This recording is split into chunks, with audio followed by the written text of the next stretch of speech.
Hello everyone, myself Nisha. Welcome to NCERT ज्ञान।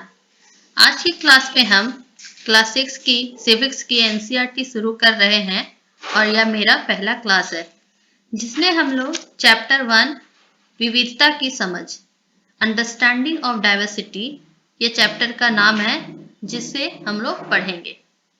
तो चलिए हम लोग इस चैप्टर को शुरू करते हैं। तो सबसे पहले विविधता के बारे में हम लोग कुछ जान लेते हैं कि विविधता होता क्या है। विविधता का मतलब होता है भिन्नता, यानी कि हम एक दूसरे से किस प्रकार से भिन्न हैं, किस मामले में भिन्न होते हैं, उसे ही हम लोग विविधता कहते हैं। जैसे कि क्या होता है कि अगर हम अपनी कक्षा में जाते हैं तो अपने बगल में बैठी अपनी सहेली या दोस्तों को देखते हैं तो वो बहुत सारे मामले में हमसे भिन्न होते हैं। वे एक दूसरे से धर्म के मामले में भिन्न हो सकते हैं, उनका रहन सहन भिन्न हो सकता है, उनकी खान पान भिन्न हो सकती है, उनकी भाषाएं अलग हो सकती है, वो अलग तरह के त्योहार मनाते हो।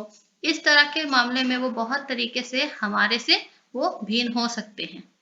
अब भिन्नता जो ये है वो हमारे जीवन को रोचक बनाती है, यानी कि ये भिन्नताएं तो हैं लेकिन फिर भी हमारे जीवन को बहुत ही इंटरेस्टिंग बनाती है। ये हमें अब ये भिन्नताओं के कारण भारत में विविधता है। अब हम लोग ये जो भिन्नताएं हमारे देश में पाई जाती है उसी को विविधता का रूप बोलते हैं।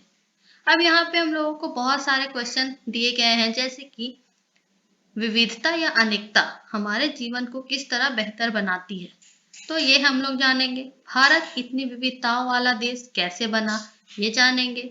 नेक्स्ट है कि क्या सभी तरह की भिन्नताएं विविधता का ही भाग होती हैं, तो देखेंगे कि क्या हर एक भिन्नता जो है वो विविधता का ही भाग है या विविधता का भाग नहीं है।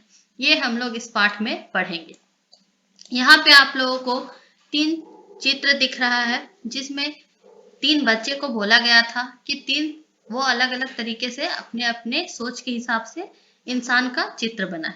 तीनों बच्चे ने ये चित्र को बनाया लेकिन तीनों एक दूसरे से बहुत तरीके से अलग हैं। तो ये खाली डब्बा जो है इसमें अगर आपको बोला जाए कि आप एक इंसान का चित्र बनाइए तो आप अपनी कल्पना के हिसाब से अलग बनाएंगे, क्योंकि हर एक इंसान की चित्रकारी करने का तरीका क्या होता है वो भिन्न होता है। तो नेक्स्ट हम लोग चलते हैं। यहाँ पे बोला जा रहा है कि अपनी अध्यापिका की सहायता से यह पता कीजिए कि आप में से कितनी साथियों के जवाब एक जैसे हैं। तो ये जो बॉक्स दिया हुआ है, अगर इसका हम लोग आंसर देते हैं कि बाहर जाते समय मैं खाली स्थान पहनना पसंद करती हूँ, यानी कि इस खाली स्थान पे आप जो भरेंगे जरूरी नहीं है कि आपकी जो सहेली है या दोस्त है सेम चीज को भरे। तो इसी चीज को बोला गया है कि इसे भरने के बावजूद आप एक दूसरे से मिलाइए कि आपकी सोच एक दूसरे से किस हद तक मिलती है, आपकी पसंद नापसंद एक दूसरे से किस प्रकार से अलग है और किस प्रकार से सेम है। तो बहुत बार ऐसा होता है कि हमारी पसंद हमारी सहेली या दोस्तों से मिलती है, लेकिन बहुत सारे ऐसी बातें हैं जो हम लोगों में भिन्नताएं होती है, हम लोगों को एक दूसरे से नहीं मिलती है। यहाँ पे आप लोगों को एक स्टोरी दिया हुआ है जिसका टाइटल है दोस्ती करना। तो इस स्टोरी में क्या है इसे हम लोग जानते हैं। तो सबसे पहले तो यहाँ पे स्टोरी जो दिया है उसमें आपको बताया जा रहा है 2 बच्चे रहते हैं। एक बच्चा छोटा बच्चा है और एक बच्चा थोड़ा बड़ा है जो साइकिल से एक चौराहे से रोज गुजरता है, और उसी चौराहे पे एक छोटा बच्चा रोज वहां पे न्यूज़पेपर बेचा करता है। अब क्या होता है कि एक दिन वो बच्चा पीछे से रोज चिल्लाता है न्यूज़पेपर वाला कि न्यूज़पेपर ले लीजिए, और वो न्यूज़पेपर के हेडलाइन को हिंदी और इंग्लिश का जो टूटी फूटी भाषा है इंग्लिश की उस पे वो हेडलाइन पढ़कर सुनाता है। एक दिन ऐसा होता है कि साइकिल वाला बच्चा क्या करता है, छोटे बच्चे को बोलता है कि मुझे हिंदी का न्यूज़पेपर दो। तो छोटा बच्चा बड़ा आश्चर्यचकित होता है कि ये हिंदी का न्यूज़पेपर क्यों मांग रहे हैं, क्योंकि तो वो साइकिल वाला बच्चा बोलता है कि तुम इतने आश्चर्यचकित क्यों हो। तो छोटा बच्चा बोलता है मुझे तो आप बड़े अंग्रेज दिखते हैं, आप हिंदी जानते हैं। तो साइकिल का बच्चा बोलता है कि हाँ मैं हिंदी जानता हूँ, क्योंकि मैंने अपने क्लास में सेकेंड सब्जेक्ट के रूप में हिंदी को भी पढ़ा है और मैं इसे समझ भी सकता हूँ। तो वो बच्चा जो है वो बोलता है सब्जेक्ट, अब सब्जेक्ट का मतलब क्या होता है। तो उस बच्चे को सब्जेक्ट का मतलब इसलिए नहीं पता है क्योंकि वो बच्चा कभी स्कूल नहीं गया है।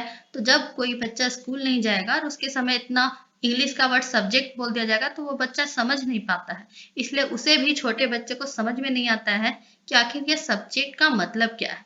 तो वो पूछता है कि आखिर ये सब्जेक्ट का मतलब क्या है।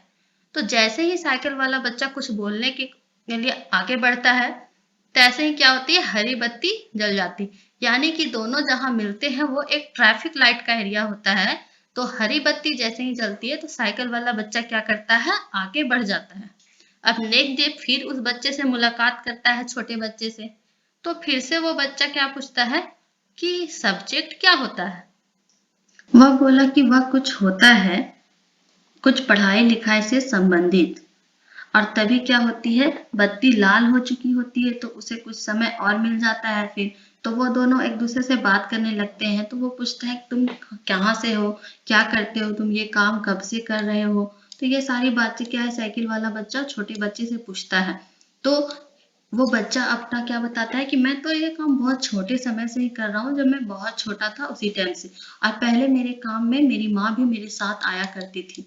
अब उसके बाद क्या होता है कि वो बोलता है कि मेरी माँ भी आया करती थी, लेकिन अब मैं क्या है वो काम को अकेले कर रहा हूँ। अब उसके बाद वो बोलता है कि उसके बाद थोड़ी देर बाद वो लोग दूसरे में बात होती है, वो फिर साइकिल वाला बच्चा आगे बढ़ जाता है। और नेक्स्ट दिन क्या होता है कि फिर दूसरे दिन फिर मिलते हैं तो वो एक दूसरे का नाम भी पूछ लेते हैं। और जैसे ही छोटे बच्चे का नाम पूछता है साइकिल वाला बच्चा, तो वो छोटा बच्चा बताता है कि मेरा नाम समीर है।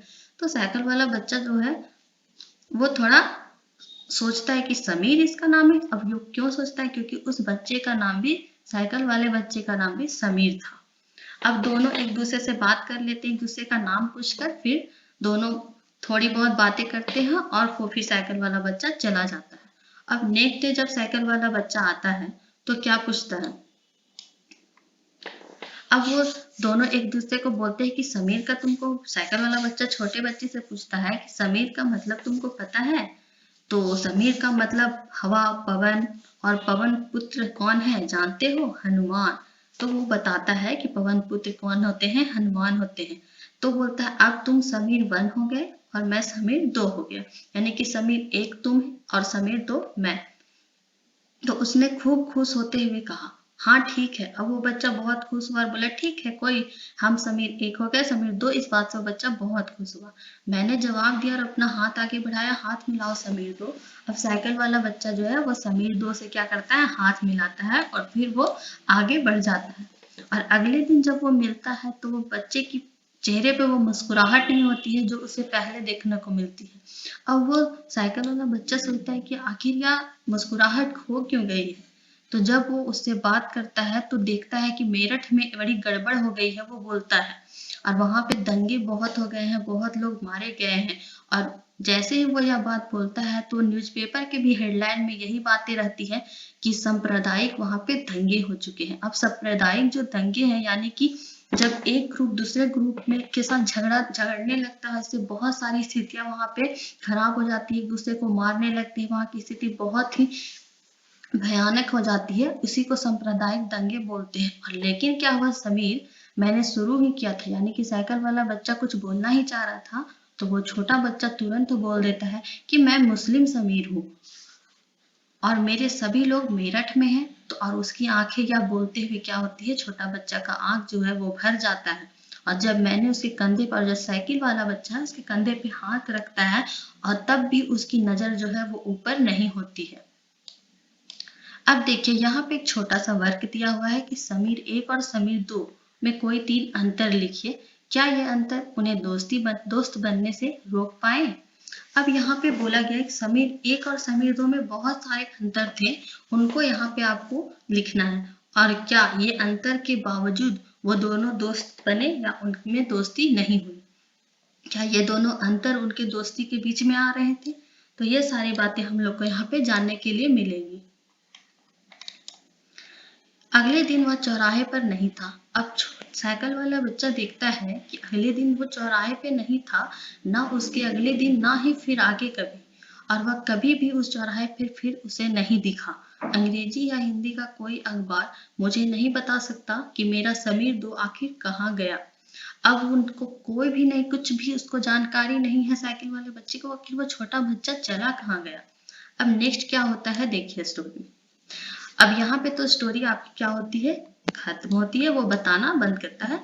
अब यहाँ पे कौन बता रहा था ये स्टोरी, पोयली सेनगुप्ता की कहानी ये थी।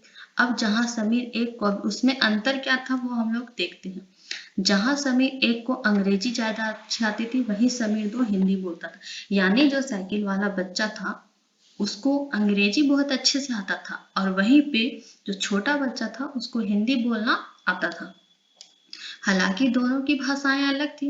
या भाषा अलग होने का मतलब यही हुआ कि एक अंग्रेजी बोल रहा है तो दूसरा अलग भाषा में बात कर रहा है। वह भाषा कोई भी हो सकता है, दोनों में कोई भी भाषा अलग अलग प्रयोग कर रहे होते हैं। फिर भी दोनों एक दूसरे से बात कर पाए, दोनों की भाषाएं अलग थी, फिर भी वो दोनों एक दूसरे से क्या अपनी बातों को शेयर कर पाए। उन्होंने इसके लिए प्रयास किया क्योंकि उसके लिए बात करना महत्वपूर्ण था, और उन्होंने अपने प्रयास के थ्रू क्या किया, अपने बातों को रखा। समीर एक और समीर दो की धार्मिक व सांस्कृतिक पृष्ठभूमियां भी अलग थी, और जो छोटा बच्चा था और साइकिल वाला बच्चा था वो दोनों में धार्मिक और सांस्कृतिक पृष्ठभूमियां भी अलग थी, क्योंकि एक बच्चा मुस्लिम था और एक बच्चा हिंदू था। यहाँ पे लिखा गया कि समीर एक हिंदू है, वहीं समीर दो क्या है, मुसलमान था। तो दोनों में धार्मिक और सांस्कृतिक पृष्ठभूमियां भी अलग होगी, क्योंकि हिंदू अपने त्योहार मनाएंगे, मुस्लिम अपने त्योहार मनाएंगे, तो दोनों में ये इस चीज में भी भिन्नता थी। दोनों में दोस्ती हुई क्योंकि दोनों दोस्ती करना चाहते थे, और दोनों में दोस्ती हुई क्योंकि वो लोग चाहते थे या करना। खान पान, पहनावा, धर्म, भाषा आदि की ये भिन्नताएं ही विविधता के पहलू हैं। तो मैंने पहले ही बताया था कि अगर खान पान हो, पहनावा हमारा हो गया, धर्म हो गया और भाषा हो गया, ये सारी जो भिन्नताएं होती है वही विविधता की पहलू है, यानी उसी है विविधता कहते हैं। अपनी विविध धार्मिक और सांस्कृतिक पृष्ठभूमियों के अलावा समीर एक और समीर दो कई अन्य मामलों में भी एक दूसरे से अलग थे। अगर देखा जाए तो ये दोनों मामलों में भी के अलावे भी वो लोग बहुत सारी ऐसी चीजें थी जिसमें वो लोग अलग थे।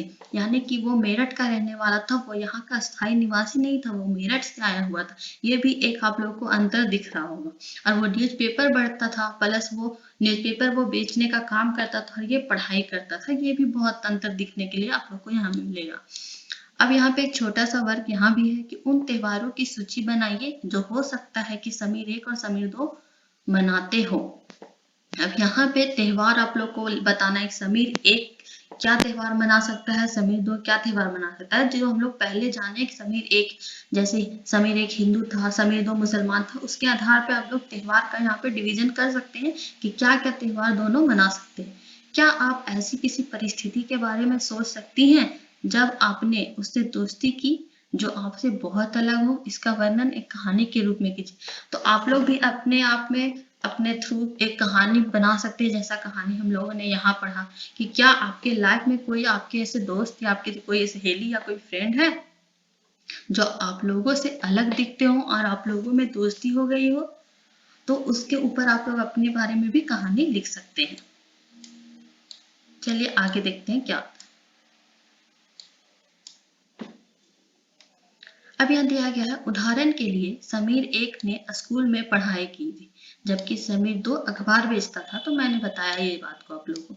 समीर दो यानी समीर दो कौन था, वो छोटा बच्चा, उसको स्कूल जाने का मौका नहीं मिला, और अपने संभवतः अपने इलाके में ऐसे कई लोग को देखा होगा जो गरीब हैं, जिनकी भोजन, घर और कपड़े की जरूरत भी पूरी नहीं हो पाती, क्योंकि वो लोगों के पास जब ये बेसिक नीड्स ही पूरी नहीं हो पाते तो वो लोग स्कूल जाने के बारे में सोच भी नहीं सकते, क्योंकि स्कूल जाने के लिए उन लोगों के पास पैसे चाहिए, अच्छे कपड़े चाहिए, ड्रेस चाहिए, बुक्स चाहिए। इसके लिए उनके पास पैसे नहीं होते हैं, जिसके कारण वो लोग स्कूल नहीं जा पाते, और इसी के कारण मजबूरी में वो लोगों को समीर दो जैसे न्यूज़पेपर वाले काम, छोटे मोटे काम मजबूरी में करने पड़ जाते हैं। अब देखिए क्या होता है, यह विविधता का रूप नहीं है बल्कि गैर बराबरी का रूप है। यानी कि जब हम लोग देखते हैं कि किसी को बहुत सारा भोजन मिल रहा है, किसी को एक समय का भी भोजन नहीं मिल रहा है। कितने लोग ऐसे होते हैं जो अपने भोजन को वेस्ट करते हैं, और किसी को सोचिए उस टाइम कोई भूखा रहता है तो उस टाइम किसी को भोजन भी नहीं मिल पाता है। तो ये विविधता नहीं हुई, ये एक तरह की क्या है, असमानता है। जो बेसिक नीड किसी को पूरी तरह से पूरा हो रहा है और किसी के पास कुछ भी नहीं पहुंच रहा है, तो ये विविधता का रूप नहीं हम लोग इसको बोलेंगे, ये एक गैर बराबरी का रूप है। और इसका मतलब क्या होता है कि कुछ लोगों के पास ना अवसर है और ना ही जमीन या पैसे जैसे संसाधन, यानी कि ना उनके पास एक अवसर मिल रहा है कि वो आगे बढ़ सके, ना ही उनके पास रहने के लिए जमीन है, ना ही उनके पास कपड़े, पैसे, खाने के लिए पैसे हैं।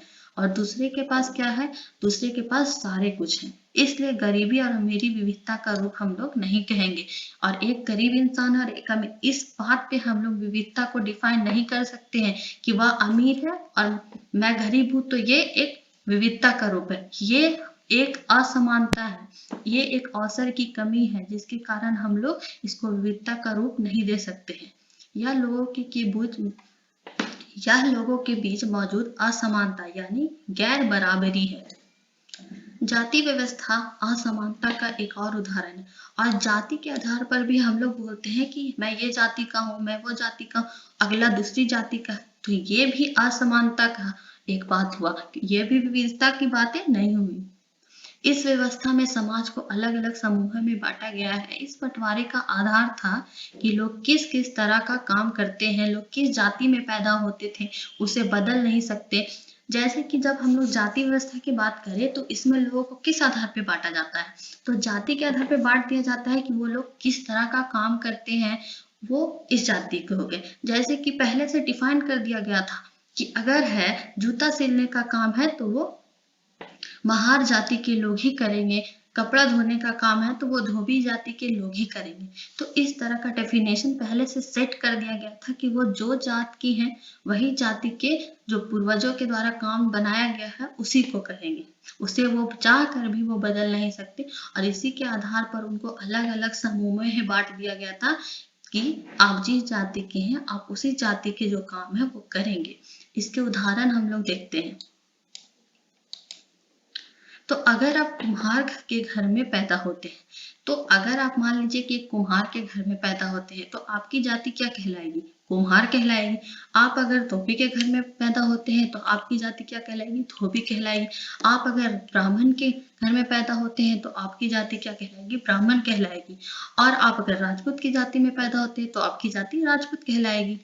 और आप बस वही बनकर रह जाती थी।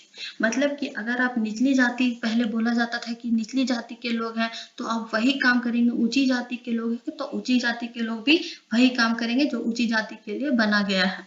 तो आप उसी के अंदर घूम के रह जाते थे कि नहीं हम इससे बाहर नहीं निकल सकते हैं, आखिर लास्ट तक मुझे यही काम करना होगा क्योंकि ये मेरी जाति में डिफाइन कर दिया गया है।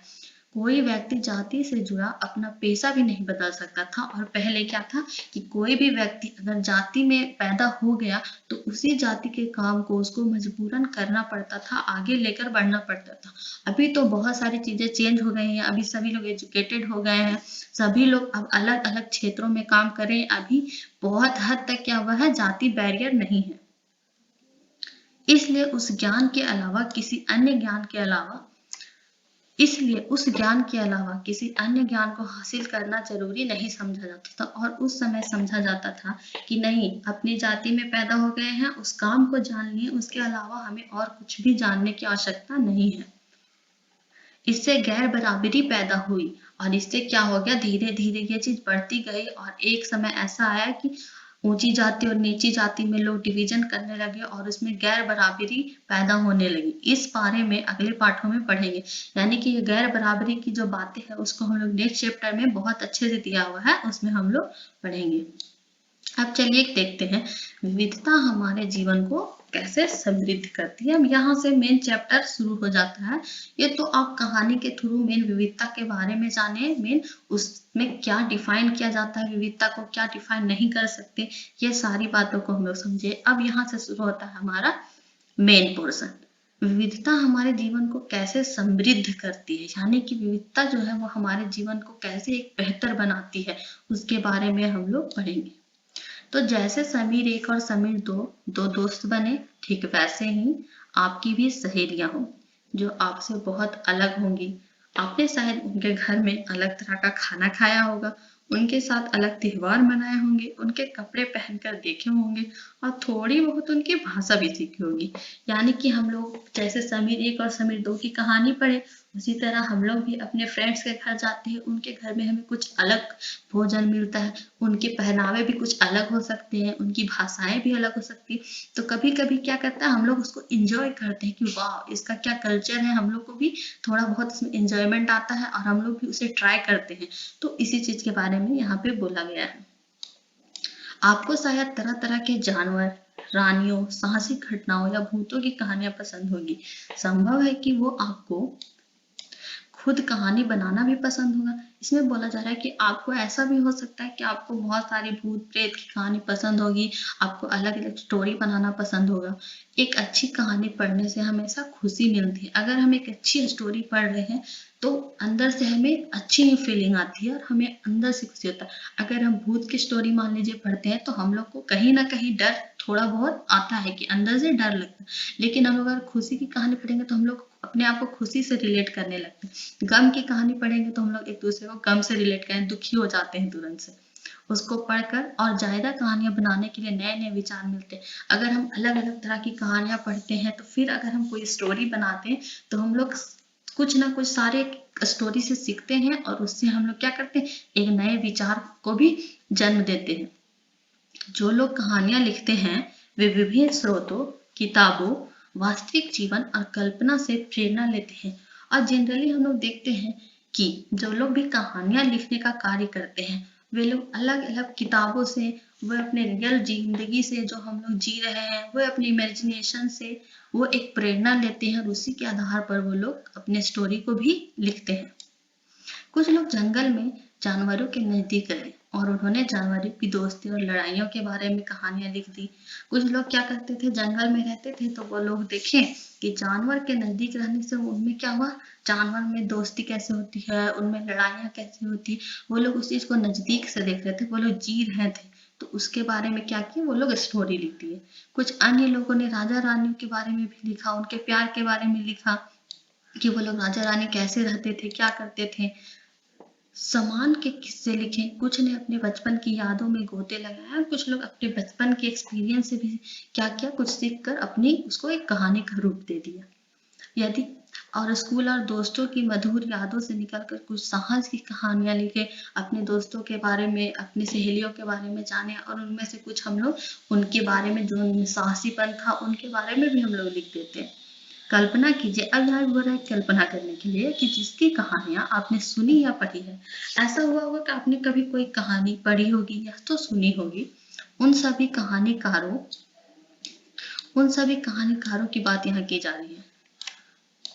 उन सभी कहानीकारों या कहानी सुनाने वालों को ऐसी जगह पर रहना पड़े जहां लोग केवल दो ही रंग के कपड़े पहनते हैं। यानी कि मान लीजिए कि आपने जो एक कहानीकार है और या कहानी सुनाने वाले हैं, उनको एक ऐसी जगह पे रहना पड़ रहा है जहाँ पे लोग सिर्फ केवल दो रंग के कपड़े पहने। यानी कि मान लीजिए दो रंग है, लाल और पीला, तो लाल और पीला कलर के ही कपड़े वो लोग वहां पहनते हैं। और यहाँ पे जैसे कि दिया है लाल एवं सफेद, तो चलिए इसे ही मान लेते हैं कि लाल एवं सफेद। एक तरह का खाना खाते हो, यानी कि वो एक ही तरह का सारे लोग वहां पे खाना खाते हो। जैसे कि आलू मान लीजिए, यहाँ पे जो एग्जाम्पल दिया है, यहाँ पे जैसे कि आलू ही सबको यहाँ पे खाते हैं। समान रूप से केवल दो पशु पक्षी को पालते हैं, यानी कि दो पशु पक्षी ऐसे हैं जिसको वो अपने घर पे पालते हैं। उदाहरण के लिए हिरन और कौवा।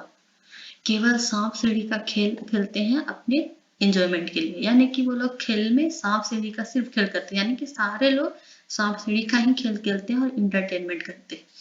और ऐसी जगह रह कर वे कैसी कहानियां लिख पाएंगे। अगर मान लीजिए ये सारे फॉर्मेट को देखें कि वो लोग दो रंग के कपड़े पहनते हैं, एक तरह की खाना खाते हैं, सिर्फ दो ही पशु पक्षी को पालते हैं और केवल सांप सीढ़ी का खेल खेलते हो, तो ऐसे में वो कैसी कहानी का फॉर्मेट तैयार करेंगे। यानी कि वो बस यही इसी के बीच में अपनी कहानी को लिखेंगे। अगर वो मान लीजिए किसी कपड़े का उसमें जिक्र करेंगे तो वो उसमें लिख सकते हैं कि वो लाल और सफेद कपड़े पहनते थे, उन्हें आलू खाना पसंद था, उन्हें हिरन और कौवा को अपने पालतू बनाना पसंद था, वो लोग अपने खेल में सांप सीढ़ी का खेल शामिल करते थे। ये सारी स्टोरी के फॉर्म में वो लोग लिखेंगे। अब नेक्स्ट आता है कि भारत में विविधता। तो भारत में विविधता के बारे में हम लोग जानेंगे कि आखिर भारत में क्या क्या विविधताएं हैं। तो भारत जो है वो विविधताओं का देश है।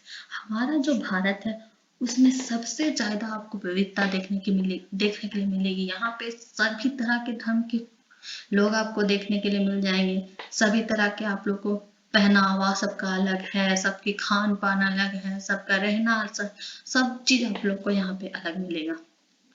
विभिन्न प्रकार का खाना खाते हैं, अलग अलग त्योहार मनाते हैं, अलग अलग धर्म का पालन करते हैं। लेकिन अगर हम लोग गहराई से सोचें तो वास्तव में हम एक ही तरह के चीजें करते हैं, केवल हमारे करने के तरीके अलग हैं। यानी कि अगर हम गहराई से सोचे तो ये भिन्नताएं हैं, लेकिन हम लोग करते एक ही चीज है, लेकिन हम लोग का तरीका अलग होता है। जैसे कि मान लीजिए कि हम लोग कोई भी चीज खाना खाते हैं तो हम लोग सेम ही चीज खा रहे हैं, चावल दाल सब्जी। अगर इंसान है तो वो भी चावल दाल, लेकिन हमारा बनाने का तरीका अलग है, उनका बनाने का तरीका अलग है। और इसी से क्या हो जाता है, डाइवर्सिटी जन्म लेती है। हमारा साड़ी पहनने के हमारे कल्चर में अगर अलग तरीका है तो बंगाली कल्चर में अलग तरीके से साड़ी पहना जाता है, तो ये ही डाइवर्सिटी को जन्म देती है। अब पढ़ते हैं हम विविधता को कैसे समझें, तो इसमें पढ़ते हैं आगे। तो करीब 200 वर्ष पहले, यानी कि करीब 200 वर्ष पहले, जब रेल, हवाई जहाज, बस और कार हमारे जीवन का हिस्सा नहीं थे, क्योंकि बहुत समय पहले यानी 200 वर्ष का समय था, उस टाइम ना हमारे पास रेलगाड़ी की सुविधाएं थी, ना हवाई जहाज थी, ना बस थी, ना कारें थी। तब भी लोग संसार के एक भाग से दूसरे भाग में यात्रा करते थे। और तब भी लोग क्या करते थे, एक जगह से दूसरे जगह क्या करते थे, घूमते थे, एक जगह से दूसरी जगह जाते थे। वे पानी की जहाज में घोड़ों या ऊंट पर बैठ कर जाते थे या फिर पैदल। और इसके जगह पे वो लोग क्या करते थे, रेल, हवाई जहाज, बस और कार का यूज ना करके, उस टाइम में था ही नहीं तो कहाँ से यूज करते, तो उसके जगह पे वो लोग क्या करते थे, पानी के जहाज का यूज करते थे, घोड़े या ऊंट पर बैठ के जाते थे। या कितने लोग तो ऐसे थे कि पैदल जाकर ही कितने लंबी लंबी यात्राएं पूरी की थी। अक्सर ये यात्राएं खेती और बसने के लिए नई जमीन की तलाश में या फिर व्यापार के लिए की जाती थी। और अक्सर जो ऐसी यात्राएं उस समय होती थी, वो लोग या तो खेती करने के लिए या तो बसने के लिए, जमीन की नई तलाश करने के लिए, या फिर अपने व्यापार के लिए करते थे। चूंकि यात्रा में बहुत समय लगता था, इसलिए लोग नई जगह पर अक्सर काफी लंबे समय तक ठहर जाते थे। और क्या होता था, उस टाइम साधन नहीं थे कि हवाई जहाज की 1 घंटे में हम दूर ट्रैवल कर गए, तो उस टाइम लोग क्या करते थे, अपनी जमीन को या तलाश कर वो बहुत दिन तक एक ही जगह पे ठहरते थे, उसके बाद ही अपना यात्रा दूसरी जगह के लिए तैयार करते थे। इसके अलावा सूखे और अकाल के कारण भी कई लोग अपना घर बार छोड़ देते थे। और ऐसा भी होता था कि मान लीजिए हम जिस इलाके में रह रहे हैं वहां पे एक भयानक सूखा पड़ गया, अकाल पड़ गया, वहां पे कुछ खाने का नहीं है, सारी चीज तबाह हो गई, तो हम लोग क्या करते थे, उस टाइम लोग दूसरे इलाके में अपना ठिकाना ढूंढते थे, ताकि वहां पे वो लोग आराम से अपना जीवन व्यतीत कर सके। और उन्हें जब पेट भर खाना तक नहीं मिलता था तो वे नई जगह जाकर बस जाते थे। कुछ लोग काम की तलाश में, कुछ युद्ध के कारण घर छोड़ देते थे। कई लोग क्या करते थे, जिस इलाके में रह रहे हैं वहाँ की काम उन्हें नहीं मिल रहा है तो वो लोग दूसरी जगह पलायन कर जाते थे काम पाने के लिए। उसी के थ्रू वो लोग यात्रा भी करते थे, तभी दूसरी जगह जाते थे और वहां पे काम ढूंढते थे। कई जगह पे युद्ध हो रहे हैं तो वहां से लोग अपना घर छोड़ देते थे और दूसरी जगह जाकर बस जाते थे। लोग जब नई जगह में बसना शुरू करते थे तो उनके रहन सहन में थोड़ा बदलाव आ जाता था। और जब लोग अपने जगह को छोड़कर दूसरी जगह बसते हैं तो वहाँ का जो कल्चर है थोड़ा थोड़ा वो लोग अडॉप्ट करने लगते हैं, जिनसे उनके रहन सहन में क्या आता है, बदलाव आ जाता है। और वहाँ की जो भी एटमॉस्फेयर है, वहाँ का जो भी खाने का चीज है, वहाँ के रहने का चीज है, वहाँ का पहनावा है, वहाँ जो चीजें मिलती है उसके वो आदी हो जाते हैं, जिसके कारण उनमें थोड़ा बहुत बदलाव आता है। कुछ चीजें वे नई जगह की अपना लेते हैं, कुछ चीजें वे पुराने ढर्रे पर ही चलते हैं। इस तरह बदलाव से क्या होता है कि उनकी भाषा हो गई, उनकी भोजन हो गए, उनके संगीत हो गए, उनके धर्म हो गए, ये सारी चीजें क्या है, नए और पुराने का मिश्रण हो जाता है। और उनकी संस्कृति और नई जगह की संस्कृति में आदान प्रदान होता है और धीरे धीरे एक मिश्रित यानी मिली जुली संस्कृति उभरती है। यानी कि कुछ चीजें वो पुरानी जगह का ही अडॉप्ट किए हुए रहते हैं, कुछ नहीं, और ये दोनों मिलकर क्या हो जाती है, मिश्रित संस्कृति बन जाती है और वो लोग क्या करते हैं, एक इसमें मिली जुली संस्कृति उभरने लगती है। यहाँ की मिली जुली यानी कि वो पुरानी जगह के लोग आएंगे तो कुछ कुछ इनको सेम लगेगा यहाँ, क्योंकि वहां से ये लोग भी आए हुए थे, लेकिन ये लोग क्या यहाँ नई चीजों को अडॉप्ट कर लिए। तो इनकी जो मिली जुली संस्कृति है उससे पहले वाले लोग जो नए नए आएंगे वो लोग रिलेट कर पाएंगे, कुछ कुछ हमारे जैसा इनमें भी है। अगर अलग अलग क्षेत्रों का इतिहास देखें तो हमें पता चलेगा कि किस तरह विभिन्न सांस्कृतिक प्रभावों को वहां के जीवन और संस्कृति को आकार देने में योगदान किया गया है। इस तरह से कई क्षेत्र अपने विशिष्ट इतिहास के कारण विविधता संपन्न हो जाते हैं। ठीक उसी प्रकार लोग अलग अलग तरह के भौगोलिक स्थितियों से किस प्रकार सामंजस्य बैठाते हैं और उससे भी विविधता उत्पन्न होती है। उदाहरण के लिए समुद्र के पास रहने वाले और पहाड़ी इलाकों में रहने वाले में बड़ा फर्क है। यानी कि लोग जिस तरह के एटमॉस्फेयर में रहेंगे, यानी कुछ अगर समुद्र के किनारे रह रहे हैं तो उनका अलग अपना तरीका होगा रहने का, पहाड़ी इलाके में रह रहे हैं तो उनका तरीका अलग होगा। ना केवल वहाँ के लोगों के कपड़े खान पान की आदतों में फर्क होगा, बल्कि जिस तरह का वे काम करेंगे वे भी अलग होंगे। यानी कि वहाँ के लोग का सिर्फ रहना सहना कपड़ा लत्ता ये सब ही नहीं अलग होंगे, बाकी उनके जो भी आदतें होंगी, उनका जो भी काम करने का तरीका होगा वो भी अलग होगा। शहरों में अक्सर लोग यह भूल जाते हैं कि उनका जीवन उनके भौतिक वातावरण से किस तरह गहराई से जुड़ा हुआ है। ऐसा इसलिए कि शहरों में लोग विरले ही अपनी सब्जियां अनाज उगाते हैं। यानी कि जब लोग गांव से आकर शहर में रहने लगते हैं तो वो लोग अपनी जो भौतिक वातावरण को है वो भूल जाते हैं कि वो लोग पहले क्या करते थे, क्योंकि शहर में उतनी नहीं है कि हर लोग अपना सब्जी उगा कर खा रहे हैं, अपना चावल उपजा कर खा रहे हैं, क्योंकि उन्हें सिर्फ खरीद कर खाना होता है। तो कुछ ही लोग हैं जो इसको खेत में उगाते हुए लाते हैं। वे इन चीजों के लिए बाजार पर ही और क्या करते हैं, बहुत सारे लोग बाजार पर ही निर्भर हो जाते हैं, वहीं से वो लोग खरीद कर अपना जीवन व्यतीत करने लगते हैं। आइए भारत के दो भाग लद्दाख और केरल के उदाहरण के जरिए समझने की कोशिश करें कि किस क्षेत्र की विविधता पर उसके ऐतिहासिक और भौगोलिक कारकों का क्या असर पड़ता है। यहाँ पे हम लोग दो क्षेत्र के बारे में और इनमें देखने का, इसमें आपस में विविधता के बारे में समझेंगे। एक लद्दाख है और एक है केरल, कि किस तरह से इनके ऐतिहासिक और भौगोलिक कारकों का असर पड़ता है लोगों पे। तो चलिए हम लोग देखते हैं। अब यहाँ पे दिया हुआ है लद्दाख। लद्दाख जम्मू और कश्मीर के पूर्वी हिस्से में पहाड़ियों में बसा एक रेगिस्तानी इलाका है। लद्दाख जो है वो जम्मू कश्मीर जहाँ पे है उसके पूर्वी हिस्से में बसा हुआ एक पहाड़ियों में बसा एक रेगिस्तानी इलाका है। रेगिस्तानी कहने का मतलब ये नहीं है कि सिर्फ रेगिस्तानी उसे ही कहते हैं जहाँ पे बालू हो ढेर सारा, जहाँ पे बहुत सारा गर्मी हो। रेगिस्तान जो है वो ठंडी, बहुत ठंडी इलाके भी हो सकती है, बहुत गर्म इलाके भी हो सकते हैं।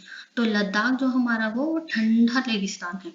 तो यहाँ पर बहुत ही कम खेती संभव है। यहाँ पे ज्यादा खेती नहीं होती है क्योंकि इस क्षेत्र में बारिश बिल्कुल नहीं होती और यह इलाका हर वर्ष काफी लंबे समय तक बर्फ से ढका रहता है।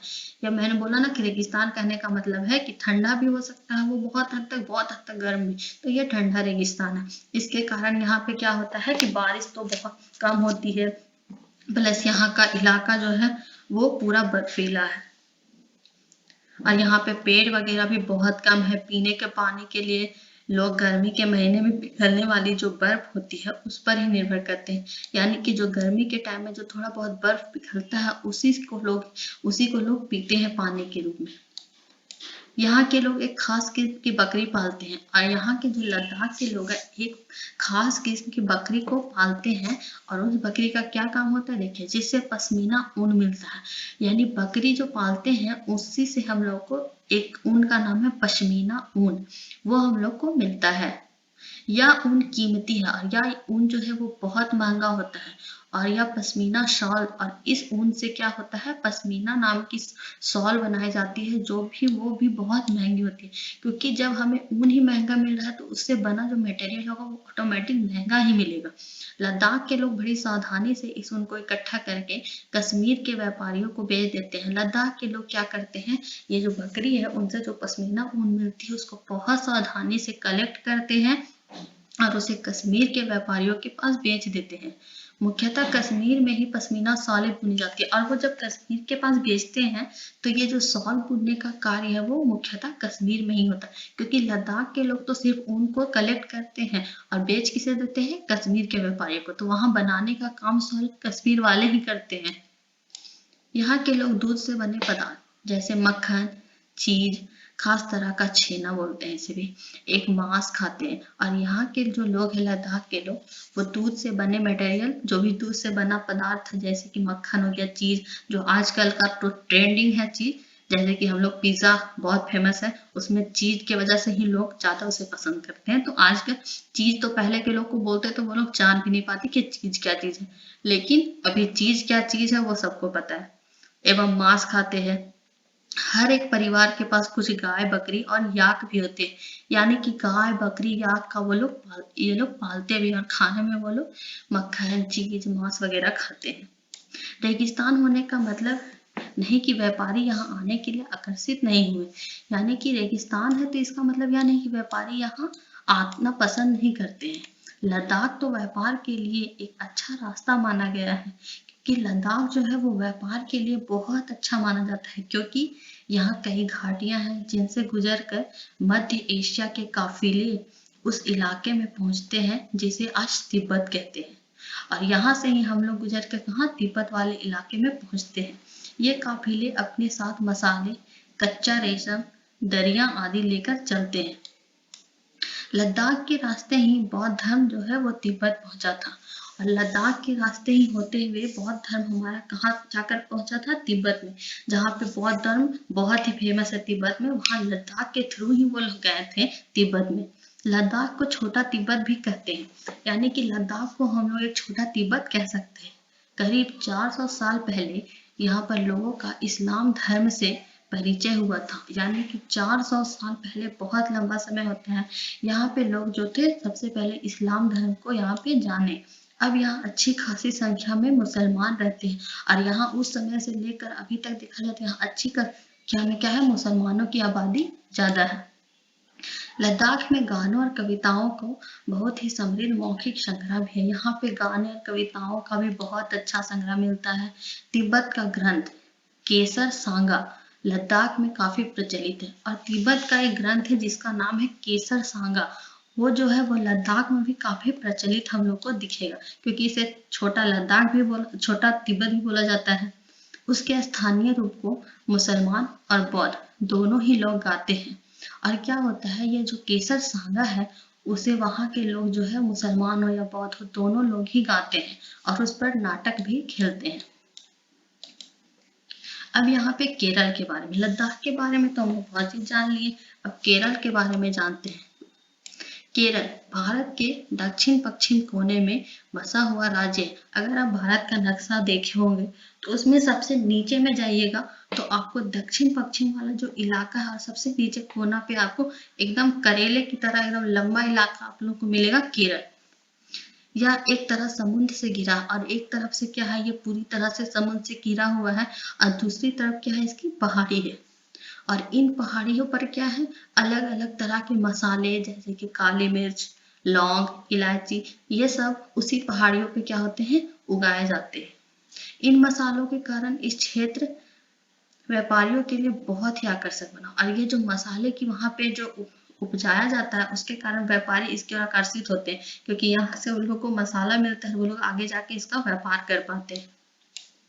सबसे पहले अरबी एवं यहूदी व्यापारी केरल आए थे, और केरल जो है वो सबसे पहले कौन लोग आए थे, तो अरबी थे और यहूदी व्यापारी थे। व्यापारियों में सबसे पहले आने वाले कौन थे, अरबी और यहूदी।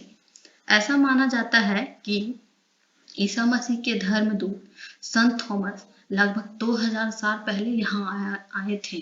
ऐसा भी एक मान्यता है कि ईसा मसीह जो है उनके धर्मदूत जिसका नाम था संत थॉमस लगभग 2000 साल पहले यहाँ पे आए थे। भारत में ईसाई धर्म लाने का श्रेय उन्हीं को जाता है, और भारत में जो ईसाई धर्म आज हम देख रहे हैं, अलग अलग ईसाई लोगों को देखते हैं, वो यहाँ पे लाने का श्रेय किसे दिया जाता है, संत थॉमस को ही। ठीक है। अरब से कई व्यापारी यहाँ आकर बस गए और अरब से कई व्यापारी आए तो यहीं पे वो लोग बस गए, क्योंकि उनका व्यापार इतना अच्छा होने लगा होगा। तो वो सोचे कि यहाँ से बार बार आना जाना बहुत खर्चीला हो जाता होगा, इसके कारण वो लोग यहीं पे आकर बस गए। इब्न बतूता ने जो करीब 700 साल पहले यहाँ आए, और एक जो अरब व्यापारी था इब्न बतूता, जो करीब 700 साल पहले यहाँ आया और अपने यात्रा वृत्तांत, यानी यात्रा वृत्तांत कहने का मतलब है कि अपनी यात्रा के बारे में, मुसलमानों के जीवन कैसी होती है उसका विवरण देते हुए लिखा है कि, और यहाँ पे वो अपने जब यात्रा करने आए थे तो वो लिखते हैं मुसलमानों के जीवन के बारे में कि मुसलमान समुदाय की यहाँ बड़ी इज्जत थी, और यहाँ पे क्या करा जाता था कि मुसलमानों को बहुत ही इज्जत दिया जाता था। वो ये अपनी यात्रा वृत्तांत के बारे में बताते हैं। अब वास्को डी गामा पानी के जहाज से यहाँ पहुंचे थे, और वास्को डी गामा नाम के एक व्यक्ति थे जो कि पुर्तगाली थे। वो क्या किए थे, जहाज के थ्रू इस जगह पे पहुंचे थे केरल। तो पुर्तगालियों ने यूरोप से भारत तक का समुद्री रास्ता, और इन्हीं के द्वारा क्या हुआ था कि यूरोप से भारत आने का समुद्री मार्ग का जो खोजा गया था वो वास्को डी गामा के थ्रू ही खोजा गया था सबसे पहले। इन सभी ऐतिहासिक प्रभावों के कारण, और ये जितने भी ऐतिहासिक प्रभाव यानी कि जितने भी यानी जो बीत चुका है वो ऐतिहासिक प्रभाव हो गया, कि इनके बारे में जो भी हम अभी इतना दूर पढ़े उसके कारण केरल के लोग विभिन्न धर्मों का पालन करते हैं। यानी कि तरह तरह के लोग आए, अरबी लोग आए, यहूदी लोग आए, यहाँ पे ईसाई लोग आए, तो इसके कारण अब यहाँ के लोग क्या है अलग अलग धर्मों का पालन करते हैं, क्योंकि जितने भी लोग आए उनमें यहाँ पे कुछ ना कुछ बस गए लोग, और वो अपने धर्मों को कुछ कुछ पालन करते रहे, जिसके कारण यहाँ पे अलग अलग धर्म के लोग लोग जो है बस गए, जिसके कारण यहाँ अभी अलग अलग धर्मों का पालन करते हैं, जैसे यहूदी, इस्लाम धर्म हो गया, ईसाई धर्म हो गया, हिंदू हो गया, बौद्ध धर्म, ये सारे धर्मों का आपको भी यहाँ पे मेल मिलेगा। चीन के व्यापारी भी केरल आए। अब चीन के व्यापारी क्या वो कैसे छूट सकते हैं, वो तो अभी तक नहीं छोड़ रहे हैं, तो उस समय कैसे छूट सकते थे। तो चीन के व्यापारी भी क्या हुए, केरल आए, और यहाँ पर मछली पकड़ने के लिए जो जाल इस्तेमाल किए जाते हैं वे चीनी जालों से हूबहू मिलते हैं, और यही कारण है कि केरल में जो अभी जाल इस्तेमाल किया जाता है मछली पकड़ने वाला, वो चीन के जालों से हूबहू मिलते हैं, क्योंकि उन्हीं की देन है, वो आए होंगे तो उससे लोग सीखे और अभी भी उसका इस्तेमाल कर रहे हैं। उन्हें चीना वला कहते हैं, यानी उस जाल का नाम है चीना वला, यानी चीन से वो हम लोग लिए हैं इसलिए उसको चीना वला कहते हैं। तलने के लिए लोग जो बर्तन इस्तेमाल करते हैं उसे चीना चट्टी कहते हैं, यानी कि जब मछली को हम लोग तलते हैं तो उसके लिए जो बर्तन यूज करते हैं उसे कहते हैं चीना चट्टी। इसमें चीन शब्द इस बात की ओर इशारा करता है कि उसकी उत्पत्ति कहाँ से हुई होगी, यानी जो ये चीन शब्द दोनों में था, जैसे चीना वाला, चीना चट्टी, तो ये सब बताता है कि इसको उत्पत्ति यानी कि सबसे पहले शुरुआत चीन के लोग ही किए थे, इसके कारण ही इसका नाम पड़ा है। केरल की उपजाऊ जमीन और जलवायु, वहाँ की जो जमीन है वो बहुत उपजाऊ है, और जलवायु जो है वहाँ की चावल की खेती के लिए बहुत ही अच्छा है। यानी कि केरल की जैसी जमीन है, वहाँ की जैसी मिट्टी है, वहाँ की जैसे जलवायु है, वहाँ का एटमोस्फेयर है, तो वो चावल की जो खेती है वहाँ के लिए बहुत ही अच्छा है। वहाँ चावल की खेती करने पे बहुत ही अच्छा उपजाऊ वहाँ पे हम लोग को चावल की खेती में मिलेगा, यानी कि उससे हम लोग को अच्छी खेती मिलेगी। और वहाँ के अधिकतर लोग मछली, सब्जी और चावल खाते हैं। इसके वजह से वहाँ पे क्या होता है, लोग अधिकतर क्या खाते हैं, मछली, कि वहाँ मछली बहुत लोग मछली का भी बहुत हम लोग देखे कि वहाँ कैसा कैसा जाल का इस्तेमाल होता है, सब्जी हो गया, चावल हो गया, ये सभी चीज़ों का वहाँ पे अधिक उपयोग किया जाता है। अब यहाँ पे एक और आप लोग को फिगर देखने को मिलेगा, बोट रेस।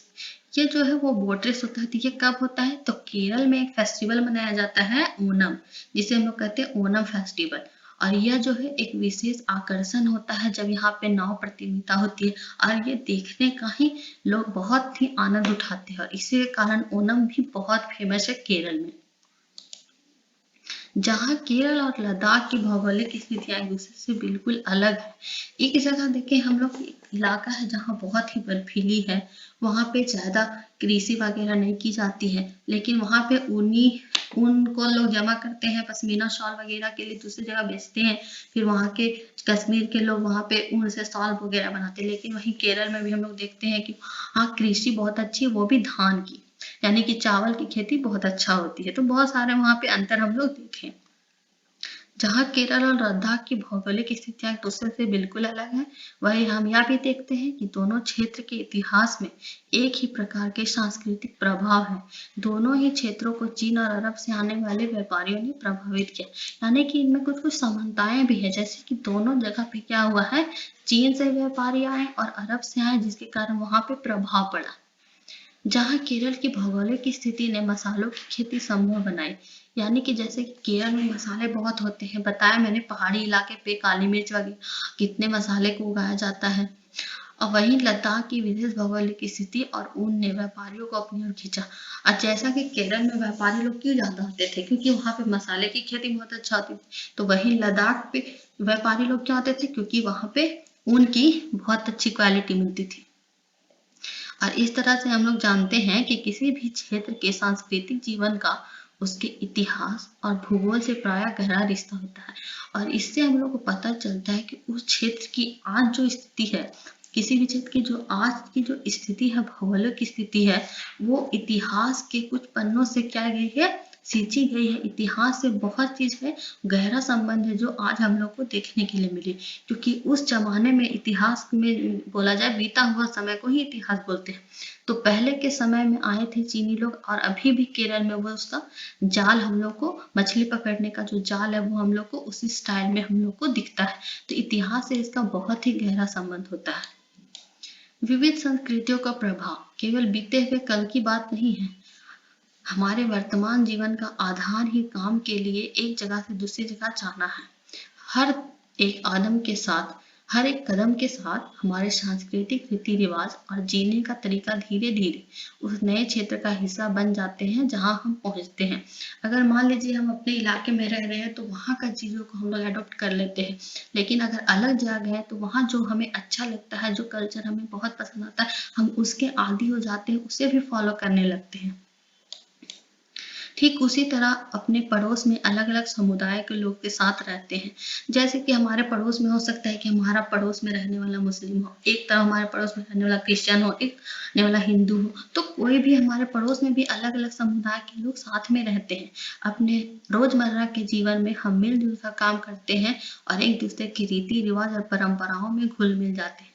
तो जब हम अपने एक दूसरे को पड़ोसी के साथ रहते हैं, मान लीजिए हम दूसरे धर्म के हैं, वो अगला दूसरे धर्म का है, तो हम लोग उनके त्यौहार में साथ में एंजॉय करते हैं, वो हमारे त्यौहार में एंजॉय करते हैं। यानी कि एक दूसरे के जो परंपरा उसका सम्मान करते हैं, उससे हम लोग दूर नहीं भागते हैं, उसका सम्मान करते हैं, क्योंकि उनकी परंपराएं भी बहुत ही अनमोल होती है और हमारी परंपराएं भी बहुत अनमोल होती है, जिसके कारण हम लोग एक दूसरे के साथ में रहते हैं, मिलते हैं, उनकी चीजों को हम एंजॉय करते हैं। हम लोग सब साथ में मिलकर एक दूसरे की परंपराओं का सम्मान करते हैं। अब यहाँ है विविधता में एकता।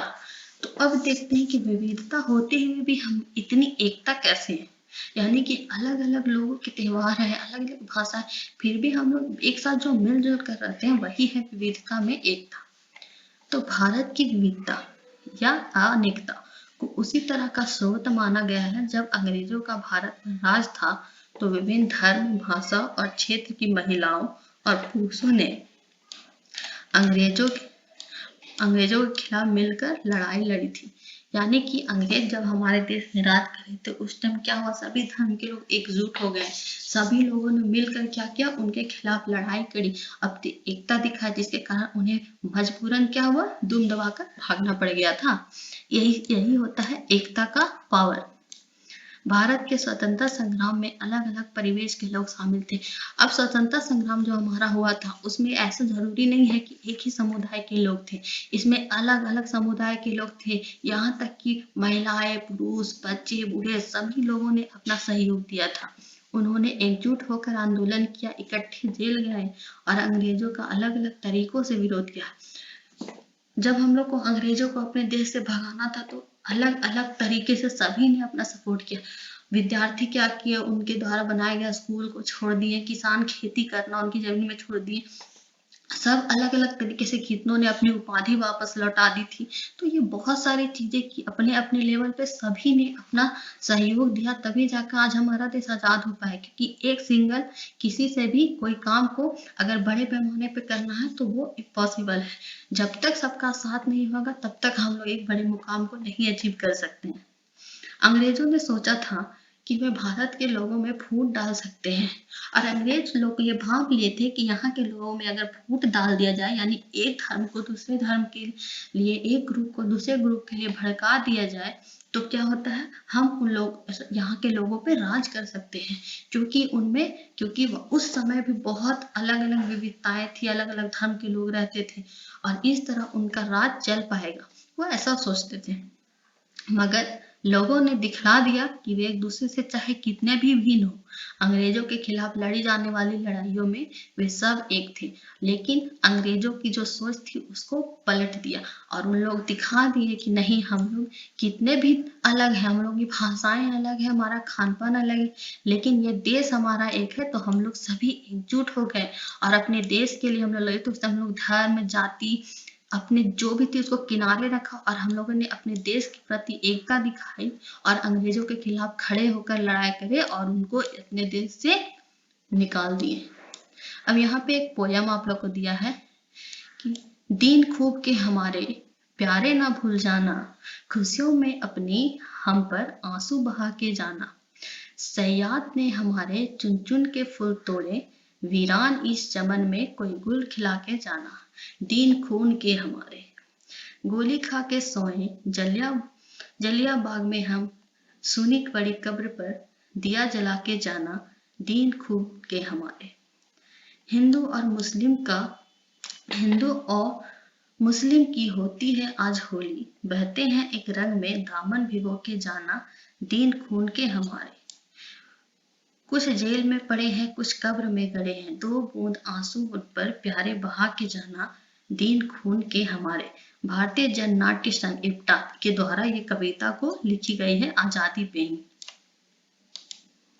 अब देखिए, ये जो है यहाँ पे दिखाया गया स्वतंत्रता दिवस के अवसर पर भाषण देते हुए पंडित नेहरू। तो यहाँ पे जो पंडित जवाहरलाल नेहरू जी हैं वो क्या कर रहे हैं, स्वतंत्रता दिवस पे भाषण दे रहे हैं। जो अभी भी हम लोग देखते हैं, जब भी हमारे देश में स्वतंत्रता दिवस मनाया जाता है तो हमारे माननीय प्रधानमंत्री जी जो है वो जाकर भाषण देते हैं। तो उसी तरह उस समय का ये दृश्य है।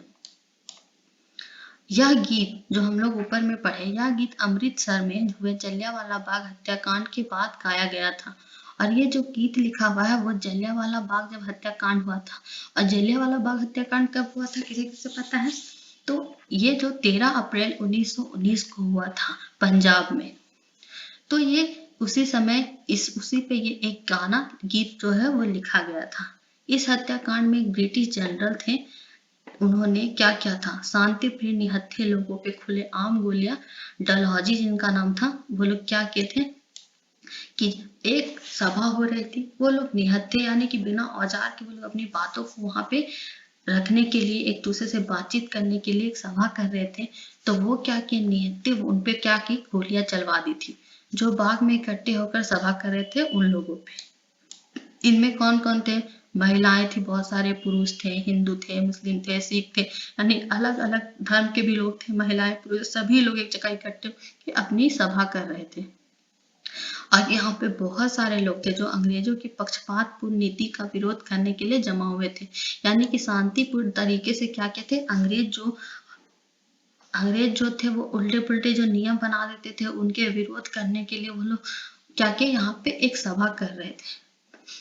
उसमें से बहुत लोगों की जाने गई और उसमें से भी ज्यादा क्या हुए, घायल हो गए। और वहां पे क्या हुआ कि बहुत लोग मारे गए प्लस बहुत लोग घायल भी हो गए, क्योंकि वहां पे जो सभा हो रही थी वो चारों तरफ से बाउंड्री थी और सिर्फ एक ऐसा रास्ता था जिससे लोग आना जाना कर सकते थे, और उसको ही ब्लॉक करके क्या क्या करते सभी लोगों पे, यानी कि उसे पूरी तरह से बंद कर दिया गया था और चारों तरफ से गोलियां बरसाई जा रही थी। और यह गीत उन्हीं शहीदों की याद में गाया गया, और जितने लोग भी उस सभा में शहीद हुए उन पे ही ये गीत को रचा गया है, उनके नाम पे ही। स्वतंत्रता संग्राम के दौरान उभरे गीत और चिन्ह विविधता के प्रति हमारा विश्वास बनाए रखते हैं। क्या आप भारतीय झंडे की कहानी जानती हैं? स्वतंत्रता संग्राम के दौरान ही भारत के झंडे की परिकल्पना की गई थी और इस झंडे को सारे भारत में लोगों ने अंग्रेजों के खिलाफ इस्तेमाल भी किया था। जो हमारा भी झंडा है उसी को ही अंग्रेजों के खिलाफ क्या किया गया था, इस्तेमाल किया गया था कि ये हमारा देश है, यहाँ से बाहर जाओ। जवाहरलाल नेहरू ने अपनी किताब भारत की खोज, यानी कि जवाहरलाल नेहरू की एक बुक है जिसका नाम है भारत की खोज, उसमें लिखा है कि भारतीय एकता कोई बाहर से थोपी हुई चीज नहीं है, बल्कि यह बहुत ही गहरी है, जिसके अंदर अलग अलग तरह के विश्वास और प्रथाओं को स्वीकार करने की भावना है। इसमें विविधता को पहचाना और प्रोत्साहित किया जाता है।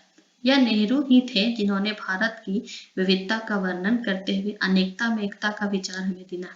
यानी कि यह विचार जो है अनेकता में एकता, वो किसने दिया था? जवाहरलाल नेहरू ने ही दिया था। वन लाइनर क्वेश्चन में कभी कभी पूछ लेता है कि अनेकता में एकता का जो विचार है वो किसने दिया है, तो इसमें आप लोग को ऑप्शन देगा, तो हमारा क्या होगा आंसर? जवाहरलाल नेहरू। यहाँ पे है रविन्द्रनाथ टैगोर द्वारा रचित हमारा राष्ट्रगान भी भारतीय एकता की एक अभिव्यक्ति है। यानी कि हमारे द्वारा जो रविन्द्रनाथ टैगोर जी जो थे, हमारे लिए जो राष्ट्रगान अभी हम लोग गाते हैं, उसे जो रचित, यानी कि राष्ट्रगान जो हमारा है उसे रचित किसने किया था, यानी कि उसकी रचना रविन्द्रनाथ टैगोर ने किया था। ये भी हमारे भारत में एक एकता को दिखाता है। राष्ट्रगान किस तरह से एकता का वर्णन करता है, ये आप लोग अपने शब्दों में लिखेंगे कि किस तरह से ये जो राष्ट्रगान है हमारे बीच में एकता का वर्णन करता है। तो यहाँ पे अब आपका चैप्टर खत्म होता है और इसे आप लोग कमेंट बॉक्स में लिखकर बताएंगे कि किस तरह से राष्ट्रगान एकता को शो करता है हमारे देश में। और ये आप लोग चैप्टर को अपने से एक बार पढ़ेंगे और उसे समझने की कोशिश अपने लेवल पे भी करेंगे। इसमें तो मैंने बहुत सारी चीजों को बता दिया है, आप एक बार पढ़ेंगे तो आपको क्लैरिटी और अच्छे से आ जाएगी। और आपको डिस्क्रिप्शन पे दे दिया जाएगा लिंक। आपको अगर इसमें से जितने भी बॉक्स में दिए हुए हैं कार्य, उसको आप अगर करिएगा तो आप मुझे इंस्टाग्राम पे भी भेज सकते हैं, पे आप लोग लिखकर भेज सकते हैं, मैं ऐसे देख लूंगी। Okay, thank you for listening. और अगर आपको वीडियो अच्छा लगता हो तो आप लोग लाइक कर सकते हैं, शेयर कर सकते हैं अपने दोस्तों तक, ताकि उनको भी फायदा हो। Thank you so much.